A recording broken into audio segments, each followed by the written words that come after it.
नमस्कार। खबरां दे इस बुलेटिन विच तुहाडा स्वागत है। मैं हाँ जसप्रीत सिंह। पहला पेश ने चोणवीआं खबरां। नारी शक्ति वंदन बिल राष्ट्रपति की मंजूरी मगरों कानून बनिया। राष्ट्रपति द्रौपदी मुर्मू वल्लों राष्ट्रीय सेवा योजना पुरस्कार प्रदान।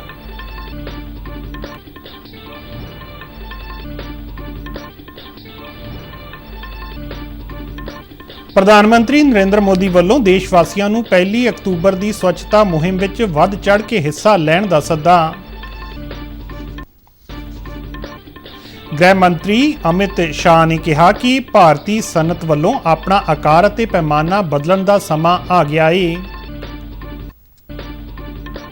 केंद्रीय सूचना ते प्रसारण मंत्री अनुराग सिंह ठाकुर अनुसार गैर कानूनी वपार विच वाधे कारण भारत की प्रगति ते माड़ा असर पिया। 19ਵੀਆਂ एशियाई खेडां विच भारती खिडारियां दे तमगिਆਂ विच वाधा जारी। ते हुण खबरां विस्तार नाल। नारी शक्ति वंदन बिल नूं राष्ट्रपति की मंजूरी मिल गई है। हुण ये नारी शक्ति वंदन कानून बन गया है। राष्ट्रपति की मंजूरी तो बाद केंद्र सरकार ने इस बारे नोटिफिकेशन जारी कर दिता है। इस कानून के तहत हुण तो लोक सभा और राज सभा दीआं विधान सभावां विच महिलावां नूं 33% राखवांकरण मिलेगा। राष्ट्रपति द्रौपदी मुर्मू ने अज राष्ट्रपति भवन विच होए समागम दौरान राष्ट्रीय सेवा योजना पुरस्कार प्रदान किए। राष्ट्रीय सेवा योजना विच वधिया योगदान पाउण वालियां नूं इह सन्मान दिता जांदा है। इन्हां सन्मानां दी शुरुआत 1993-94 विच होई सी। NSS सन्मान 3 वर्गां विच दिते जांदे ने। पुरस्कार हासिल करन वालियां विच APJ इंस्टीट्यूट ऑफ मैनेजमेंट ते इंजीनियरिंग टैक्नीकल कैंपस जलंधर दी वलंटियर श्रिया मैनी भी शामिल है। मैनी नूं इह पुरस्कार स्वच्छ भारत, बेटी बचाओ वर्गियां सरकारी योजनावां दे प्रचार प्रसार विच योगदान देण लई दिता गया है। उहने हड़ पीड़तां दी मदद विच भी योगदान पाया है।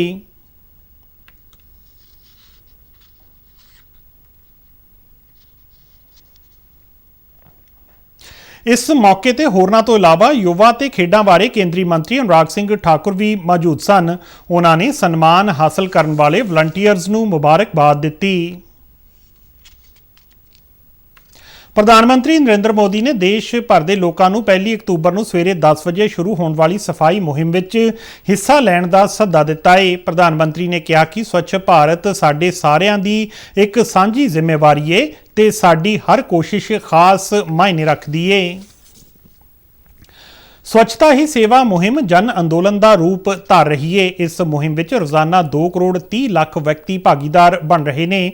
15 सितंबर को शुरू हुई इस राष्ट्रव्यापी मुहिम में हुण तक 32 करोड़ लोग शामिल हो चुके हैं। 3,68,000 स्वच्छ भारत गतिविधियों में 15 करोड़ नागरिक श्रमदान राही योगदान पा चुके हैं। केंद्रीय जल शक्ति मंत्री गजेंद्र सिंह शेखावत ने देश के 75% पिंडां नूं खुले विच शौच मुक्त ऐलानिया है। इस मुहिम नूं सफल बनाउण लई लोक साइकिल रैलियां, स्वच्छता दौर ते संवाद राही स्वच्छता बारे जागरूकता फैलाउण विच मदद दे रहे ने। पंजाब विच स्वच्छता ही सेवा नूं लैके लोकां विच बड़ा उत्साह देखा जा रहा है। सियासी नेतावां अते जिला प्रशासन के अधिकारियों समेत मन्ने प्रमन्ने लोगों ने सारे 23 जिलिਆਂ विच 15 सितंबर तो यह मुहिम शुरू की सी। पानी की सप्लाई ते स्वच्छता विभाग समेत राज्य सरकार के वख-वख विभाग कचरा मुक्त भारत के टीचे नूं हासिल करन वास्ते स्वच्छता मुहिम आयोजित करन ते अपने आले दुआले नूं साफ रखण बारे संदेश प्रसारित करन लई एकजुट होए ने। ये गतिविधियां सूबे भर दीआं आंगनवाड़ी केंद्रां, स्कूलां, सरकारी दफ्तरां समेत बाज़ारां, बागां अते शहर अते पिंडां दे जल सोमिਆਂ ते चलाई गई है। हुण तक 19,000 तो वध मुहिम गतिविधियां विच 64 लाख तो वध पंजाब विच रहण वाले लोकां ने हिस्सा लिया है। इन्हां लोकां वल्लों तकरीबन 3 करोड़ 63 लाख मनुखी घंटिਆਂ ਦਾ योगदान दिता गया है ते 10,000 तस्वीरां स्वच्छता ही सेवा पोर्टल उपर अपलोड कीतियां गईयां ने। भारतीय स्वच्छता लीग 2 विच पंजाब के नौजवानों की महत्वपूर्ण भागीदारी रही है, जिस विच स्वच्छता का संदेश देने लई साइकिल रैलियां अते स्वच्छता दौड़ आयोजित किए गए ने। हुण तक इस मुहिम विच 34 लाख लोगों ने भागीदारी देखी गई ते 4,281 तो वध गतिविधियां आयोजित कीतियां जा चुकियां ने। 555 तो वध विशेष ग्राम सभावां बैठकां, लोकां नाल 500 तो वध संवाद प्रोग्राम ते 250 तो वध स्वच्छता प्रोग्राम किए जा चुके ने। स्वच्छता ही ਸੇਵਾ ਮੁਹਿੰਮ 2023 ਹੁਣ ਤੱਕ ਪੰਜਾਬ ਵਿੱਚ ਬਹੁਤ ਹੀ ਸਫਲ ਰਹੀ ਹੈ, ਜਿਸ ਵਿੱਚ ਬੱਚਿਆਂ, ਨੌਜਵਾਨਾਂ, ਬਜ਼ੁਰਗਾਂ ਦੀ ਸਰਗਰਮ ਭਾਗੀਦਾਰੀ ਹੋ ਰਹੀ ਹੈ। PhD ਚੈਂਬਰ ਆਫ ਕਾਮਰਸ ਅਤੇ ਇੰਡਸਟਰੀ ਦੇ 118ਵੇਂ ਸਾਲਾਨਾ ਸਮਾਗਮ ਨੂੰ ਸੰਬੋਧਨ ਕਰਦਿਆਂ ਗ੍ਰਹਿ ਮੰਤਰੀ ਅਮਿਤ ਸ਼ਾਹ ਨੇ ਕਿਹਾ ਕਿ ਭਾਰਤੀ ਸਨਅਤ ਨੂੰ ਆਪਣਾ ਆਕਾਰ ਬਦਲਣ ਅਤੇ ਵਿਸਥਾਰ ਕਰਨ ਦਾ ਸਮਾਂ ਆ ਗਿਆ ਹੈ। ਉਹਨਾਂ ਕਿਹਾ ਕਿ G20 ਤੋਂ ਬਾਅਦ ਦੇਸ਼ ਦੇ ਹਰ ਖੇਤਰ ਵਿੱਚ ਇੱਕ ਨਵੀਂ ਊਰਜਾ ਦਾ ਸੰਚਾਰ ਹੋਇਆ ਹੈ। ਉਹਨਾਂ ਕਿਹਾ ਕਿ G20 ਦੇ ਸਫਲ ਆਯੋਜਨ, ਚੰਦਰਯਾਨ 3 ਦੀ ਸਫਲਤਾ ਅਤੇ ਮਹਿਲਾਵਾਂ ਨੂੰ 33% ਰਾਖਵੇਂ ਕਰਨ ਨਾਲ ਦੇਸ਼ ਦੀ ਜਨਤਾ ਖੁਸ਼ ਹੈ। G20 के बाद न केवल ट्रेड और इंडस्ट्री, पूरे देश के हर क्षेत्र के अंदर एक नई ऊर्जा का संचार हुआ है, एक नई गति का अनुभव हम सभी लोग कर पा रहे हैं। G20, चंद्रयान की सफलता, मिशन आदित्य और महिलाओं का 33% नीति निर्धारण में रिजर्वेशन, ये चारों घटनाओं ने समग्र देश के अंदर एक नई ऊर्जा का संचार किया है। ਅਮਿਤ ਸ਼ਾਹ ਨੇ ਕਿਹਾ ਕਿ ਇਹ ਸਹੀ ਸਮਾਂ ਹੈ ਜਦੋਂ ਪ੍ਰਧਾਨ ਮੰਤਰੀ ਦੀ ਅਗਵਾਈ ਵਿੱਚ ਦੇਸ਼ ਸਾਰੇ ਖੇਤਰਾਂ ਵਿੱਚ ਅੱਵਲ ਆਉਣ ਦੀ ਕੋਸ਼ਿਸ਼ ਕਰ ਰਿਹਾ ਹੈ। ਅਜੋਕੇ ਸਮੇਂ ਵਿੱਚ ਭਾਰਤ 'ਚ ਇੰਜੀਨੀਅਰਿੰਗ ਅਤੇ ਡਾਕਟਰਾਂ ਤੋਂ ਲੈ ਕੇ ਟੈਕਨੋਕ੍ਰੇਟਸ ਦੀ ਗਿਣਤੀ ਦੁਨੀਆ ਵਿੱਚ ਸਭ ਤੋਂ ਵੱਧ ਹੈ। देश हमारा है, सबसे ज्यादा आबादी वाला देश हमारा है। सबसे ज्यादा इंजीनियर अगर किसी एक देश के पास है तो भारत के पास है। सबसे ज्यादा डॉक्टर किसी एक देश के पास है तो भारत के पास है। सबसे ज्यादा टेक्नोक्रेट अगर किसी एक देश के पास है तो भारत के पास है। यहां लोकतंत्र भी है, यहां टीम वर्क भी है और अब मोदी जी के नेतृत्व में नीति निर्धारण का भी समय बहुत अच्छे से चल रहा है। तो हर क्षेत्र में प्रथम बनने का हमारा समय आ गया है। ਗ੍ਰਹਿ ਮੰਤਰੀ ਨੇ ਕਿਹਾ ਕਿ ਮੇਕ ਇਨ ਇੰਡੀਆ ਪ੍ਰੋਗਰਾਮ ਦਾ ਪਹਿਲਾਂ ਮਜ਼ਾਕ ਉਡਾਇਆ ਜਾਂਦਾ ਸੀ, ਪਰ ਅੱਜ ਅਸੀਂ ਉਤਪਾਦਨ ਖੇਤਰ ਵਿੱਚ ਪ੍ਰਮੁੱਖ ਸਥਾਨ ਤੇ ਪੁੱਜ ਗਏ ਹਾਂ। ਉਹਨਾਂ ਕਿਹਾ ਕਿ ਭਾਰਤ ਵਿੱਚ ਪਿਛਲੇ 9 ਸਾਲਾਂ ਵਿੱਚ ਕਈ ਬਦਲਾਅ ਹੋਏ ਨੇ ਅਤੇ ਇਹ ਰਾਜਨੀਤਿਕ ਸਥਿਰਤਾ ਅਤੇ ਫੈਸਲਾਕੁਨ ਨੀਤੀ ਦੇ ਵਰੇ ਰਹੇ ਨੇ। ਕੇਂਦਰੀ ਸੂਚਨਾ ਤੇ ਪ੍ਰਸਾਰਣ ਮੰਤਰੀ ਅਨੁਰਾਗ ਸਿੰਘ ਠਾਕੁਰ ਨੇ ਕਿਹਾ ਕਿ ਗੈਰ ਕਾਨੂੰਨੀ ਵਪਾਰ ਵਿੱਚ ਵਾਧੇ ਕਾਰਨ 50 ਖਰਬ ਡਾਲਰ ਦੀ ਅਰਥ ਵਿਵਸਥਾ ਬਣਨ ਦੀ ਦਿਸ਼ਾ ਵਿੱਚ ਭਾਰਤ ਦੀ ਪ੍ਰਗਤੀ ਉੱਪਰ ਮਾੜਾ ਅਸਰ ਪਿਆ ਹੈ। ਨਵੀਂ ਦਿੱਲੀ ਵਿੱਚ ਇੱਕ ਪ੍ਰੋਗਰਾਮ ਵਿੱਚ ਅਨੁਰਾਗ ਸਿੰਘ ਠਾਕੁਰ ਨੇ ਕਿਹਾ ਕਿ ਹਾਲ ਹੀ ਵਿੱਚ ਇਹ ਗੈਰ ਕਾਨੂੰਨੀ ਵਪਾਰ ਵਿੱਚ ਵਾਧਾ ਹੋਇਆ ਹੈ, ਜੋ ਭਾਰਤ ਅਤੇ ਅਫਰੀਕਾ ਵਰਗੇ ਵਿਕਾਸਸ਼ੀਲ ਅਰਥਚਾਰਿਆਂ ਨੂੰ ਪ੍ਰਭਾਵਿਤ ਕਰ ਰਿਹਾ ਹੈ। ਉਹਨਾਂ ਕਿਹਾ ਕਿ ਇਸ ਤਰ੍ਹਾਂ ਦੇ ਗੈਰ ਕਾਨੂੰਨੀ ਵਪਾਰ ਨੂੰ ਘੱਟ ਕਰਨ ਲਈ ਗੈਰ ਇਖਲਾਕੀ ਗਤੀਵਿਧੀਆਂ ਨਾਲ ਨਿਪਟਣ ਅਤੇ ਸਰਕਾਰੀ ਤੰਤਰ ਨੂੰ ਸਮਰਥਨ ਦੇਣਾ ਚਿੰਤਾ ਦਾ ਵਿਸ਼ਾ ਬਣਿਆ ਹੋਇਆ ਹੈ। ਠਾਕੁਰ ਨੇ ਕਿਹਾ ਕਿ ਖਪਤਕਾਰਾਂ, ਸਮਾਜ, ਸਰਕਾਰ ਅਤੇ ਵਪਾਰ ਉੱਪਰ ਪੈਣ ਵਾਲੇ ਇਸ ਦੇ ਡੂੰਘੇ ਅਸਰ ਅਤੇ ਇਸ ਮੁੱਦੇ ਨੂੰ ਲੈ ਕੇ ਗਹਿਰੀ ਸਮਝ ਅਤੇ ਜਾਗਰੂਕਤਾ ਲਿਆਉਣ ਦੀ ਲੋੜ ਹੈ। As a responsible nation, we cannot ignore the fact that the resources generated from the illicit trade directly fuel the violence and chaos perpetrated by the terrorist groups. It is our duty to safeguard our citizens and the world from these threats. To do so, we must strengthen our law enforcement agencies, enhance international cooperation, and enact stringent measures to combat illicit trade at its roots. Bharatiya Janata Party ਦੇ ਕੌਮੀ general ਸਕੱਤਰ ਤਰੁਣ ਚੁੱਘ ਨੇ ਕਿਹਾ ਕਿ ਪੰਜਾਬ ਵਿੱਚ ਕਾਨੂੰਨ ਅਤੇ ਪ੍ਰਬੰਧ ਦੀ ਹਾਲਤ ਚਿੰਤਾਜਨਕ ਅਤੇ ਗੰਭੀਰ ਹੈ। ਉਹਨਾਂ ਕਿਹਾ ਕਿ ਪੰਜਾਬ ਵਿੱਚ ਸਰੇਆਮ ਟਾਰਗੇਟ ਕਿਲਿੰਗ ਹੋ ਰਹੀ ਹੈ। ਹੱਤਿਆ, ਡਕੈਤੀ ਅਤੇ ਲੁੱਟ ਇਹ ਪੰਜਾਬ ਵਿੱਚ ਨਵਾਂ ਉਦਯੋਗ ਬਣ ਗਿਆ ਹੈ। ਹੁਣ ਅਗਵਾ ਅਤੇ ਰੰਗਦਾਰੀ ਆਮ ਗੱਲ ਬਣ ਗਈ ਹੈ। ਰਾਜ ਵਿੱਚ ਅੱਤਵਾਦ ਨੂੰ ਹੋਰ ਬੰਨ੍ਹ ਦਿੱਤਾ ਜਾ ਰਿਹਾ ਹੈ ਅਤੇ ਭਗਵੰਤ ਮਾਨ ਦੀ ਸਰਕਾਰ ਕੋਈ ਵੀ ਕਾਰਵਾਈ ਨਹੀਂ ਕਰ ਰਹੀ ਹੈ। किलिंग हो रही है, हत्या, फिरौती, डकैती, लूट, ये पंजाब के अंदर नया उद्योग पनपा है। अब अपहरण, रंगदारी आम बात बन गई है और गैंगस्टर जेलों को ऑफिस बनाकर, स्टूडियो बनाकर इंटरव्यू दे रहे हैं। ਭਾਰਤੀ ਜਨਤਾ ਪਾਰਟੀ ਪੰਜਾਬ ਦੇ ਪ੍ਰਧਾਨ ਸੁਨੀਲ ਜਾਖੜ ਨੇ ਕਿਹਾ ਕਿ ਸੁਖਪਾਲ ਸਿੰਘ ਖਹਿਰਾ ਦੀ ਗ੍ਰਿਫਤਾਰੀ ਦਾ ਸਮਾਂ ਆਪਣੇ ਆਪ ਵਿੱਚ ਬਹੁਤ ਕੁਝ ਬੋਲਦਾ ਏ। ਚੰਡੀਗੜ੍ਹ ਤੋਂ ਜਾਰੀ ਬਿਆਨ ਵਿੱਚ ਜਾਖੜ ਨੇ ਕਿਹਾ ਕਿ ਇੱਕ ਪਾਸੇ ਪੰਜਾਬ ਦੇ ਕਿਸਾਨ ਰੇਲ ਪਟੜੀਆਂ ਤੇ ਬੈਠੇ ਨੇ ਤੇ ਪੰਜਾਬ ਦੇ ਰਾਜਪਾਲ ਬਨਵਾਰੀ ਲਾਲ ਪੁਰੋਹਿਤ ਨੇ 50,000 ਕਰੋੜ ਰੁਪਏ ਦੇ ਕਰਜ਼ੇ ਬਾਰੇ ਸਰਕਾਰ ਕੋਲੋਂ ਵੇਰਵੇ ਮੰਗੇ ਸਨ।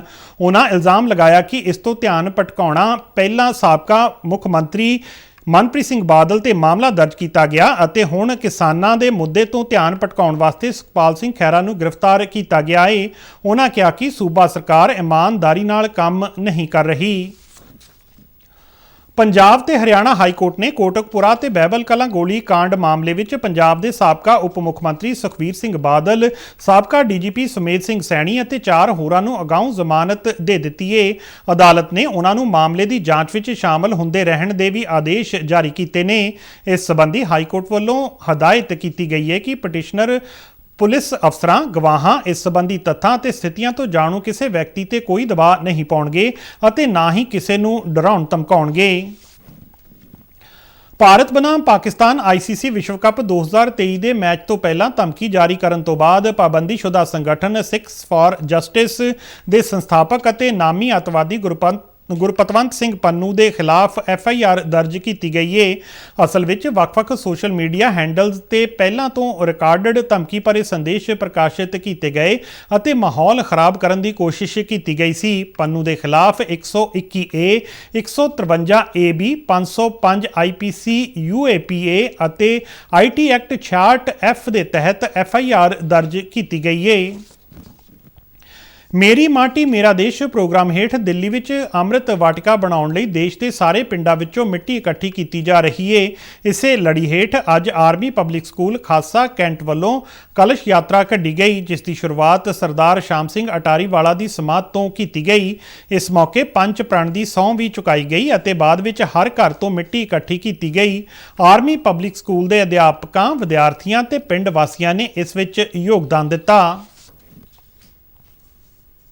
ਪੰਜਾਬ ਦੇ ਕਿਸਾਨ ਸੰਗਠਨਾਂ ਵੱਲੋਂ ਆਪਣੀਆਂ ਮੰਗਾਂ ਨੂੰ ਲੈ ਕੇ ਪੰਜਾਬ ਭਰ ਵਿੱਚ ਅੱਜ ਸੂਬੇ ਵਿੱਚ ਦੂਜੇ ਦਿਨ ਵੀ ਰੇਲਵੇ ਟਰੈਕ ਜਾਮ ਕਰ ਦਿੱਤੇ ਗਏ। ਵੱਖ-ਵੱਖ ਥਾਵਾਂ ਤੇ ਕਿਸਾਨ ਮਜ਼ਦੂਰ ਸੰਗਠਨ ਦੇ ਕਾਰਕੁਨ ਰੇਲ ਪਟੜੀਆਂ ਤੇ ਬੈਠੇ ਹੋਏ ਨੇ, ਜਿਸ ਨਾਲ ਸੂਬੇ ਵਿੱਚ ਰੇਲ ਗੱਡੀਆਂ ਦੀ ਆਵਾਜਾਈ ਅੱਜ ਵੀ ਠੱਪ ਰਹੀ ਤੇ ਮੁਸਾਫਰਾਂ ਨੂੰ ਔਕੜਾਂ ਦਾ ਸਾਹਮਣਾ ਕਰਨਾ ਪਿਆ। ਕਿਸਾਨ ਸੰਗਠਨ ਸਾਰੀਆਂ ਫਸਲਾਂ ਲਈ ਘੱਟੋ-ਘੱਟ ਸਮਰਥਨ ਮੁੱਲ ਤੇ ਸਵਾਮੀਨਾਥਨ ਕਮਿਸ਼ਨ ਦੀ ਰਿਪੋਰਟ ਨੂੰ ਪੂਰੀ ਤਰ੍ਹਾਂ ਲਾਗੂ ਕਰਨ ਤੇ ਉੱਤਰੀ ਭਾਰਤ ਦੇ ਹੜ੍ਹ ਪ੍ਰਭਾਵਿਤ ਰਾਜਾਂ ਲਈ 50,000 ਕਰੋੜ ਰੁਪਏ ਦਾ ਰਾਹਤ ਪੈਕੇਜ ਦਿੱਤੇ ਜਾਣ ਦੀ ਮੰਗ ਕਰ ਰਹੇ ਨੇ।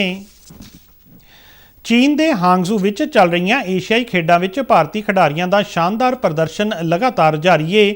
ਨਿਸ਼ਾਨੇਬਾਜ਼ੀ ਵਿੱਚ ਹੁਣ ਤੱਕ ਭਾਰਤ ਨੂੰ 15 ਤਮਗੇ ਮਿਲ ਚੁੱਕੇ ਨੇ ਤੇ ਇਹ ਹੁਣ ਤੱਕ ਦਾ ਭਾਰਤ ਦਾ ਵਧੀਆ ਪ੍ਰਦਰਸ਼ਨ ਹੈ। 2006 ਦੋਹਾ ਏਸ਼ੀਆਈ ਖੇਡਾਂ ਵਿੱਚ ਨਿਸ਼ਾਨੇਬਾਜ਼ੀ ਵਿੱਚ ਭਾਰਤ ਨੂੰ 14 ਮੈਡਲ ਮਿਲੇ ਸਨ।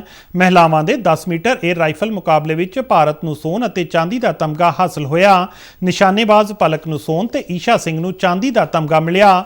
ਪੁਰਸ਼ਾਂ ਦੀ 50 ਮੀਟਰ ਰਾਈਫਲ 3 ਪੋਜੀਸ਼ਨ ਟੀਮ ਵਿੱਚ ਭਾਰਤ ਨੂੰ ਸੋਨ ਤਮਗਾ ਹਾਸਲ ਹੋਇਆ। ਐਸ਼ਵਰੀ ਪ੍ਰਤਾਪ ਸਿੰਘ ਤੋਮਰ, ਸਵਪਨਿਲ ਕੁਸਲੇ ਅਤੇ ਅਖਿਲ ਨੇ ਟੀਮ ਮੁਕਾਬਲੇ ਵਿੱਚ ਸੋਨ ਤਮਗਾ ਜਿੱਤਿਆ। ਏਸ਼ੀਆਈ ਖੇਡਾਂ ਵਿੱਚ ਹੁਣ ਤੱਕ ਭਾਰਤ 8 ਸੋਨ, 12 ਚਾਂਦੀ ਅਤੇ 12 ਕਾਂਸੇ ਦੇ ਤਮਗਿਆਂ ਸਣੇ ਕੁੱਲ 32 ਤਮਗੇ ਜਿੱਤ ਚੁੱਕਾ ਹੈ।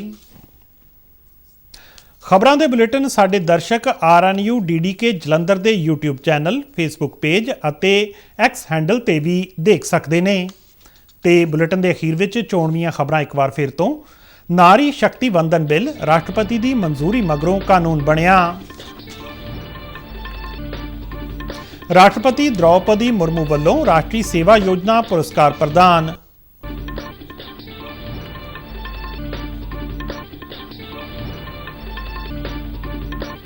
ਪ੍ਰਧਾਨ ਮੰਤਰੀ ਨਰਿੰਦਰ ਮੋਦੀ ਵੱਲੋਂ ਦੇਸ਼ ਵਾਸੀਆਂ ਨੂੰ 1 ਅਕਤੂਬਰ ਦੀ ਸਵੱਛਤਾ ਮੁਹਿੰਮ ਵਿੱਚ ਵੱਧ ਚੜ੍ਹ ਕੇ ਹਿੱਸਾ ਲੈਣ ਦਾ ਸੱਦਾ।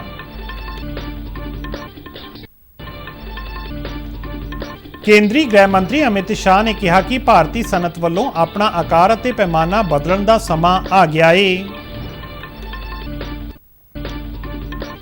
ਕੇਂਦਰੀ ਸੂਚਨਾ ਤੇ ਪ੍ਰਸਾਰਣ ਮੰਤਰੀ ਅਨੁਰਾਗ ਸਿੰਘ ਠਾਕੁਰ ਅਨੁਸਾਰ ਗੈਰ ਕਾਨੂੰਨੀ ਵਪਾਰ ਵਿੱਚ ਵਾਧੇ ਕਾਰਨ ਭਾਰਤ ਦੀ ਪ੍ਰਗਤੀ ਤੇ ਮਾੜਾ ਅਸਰ ਪਿਆ। 19ਵੀਆਂ ਏਸ਼ੀਆਈ ਖੇਡਾਂ ਵਿੱਚ ਭਾਰਤੀ ਖਿਡਾਰੀਆਂ ਦੇ ਤਮਗਿਆਂ ਵਿੱਚ ਵਾਧਾ ਜਾਰੀ।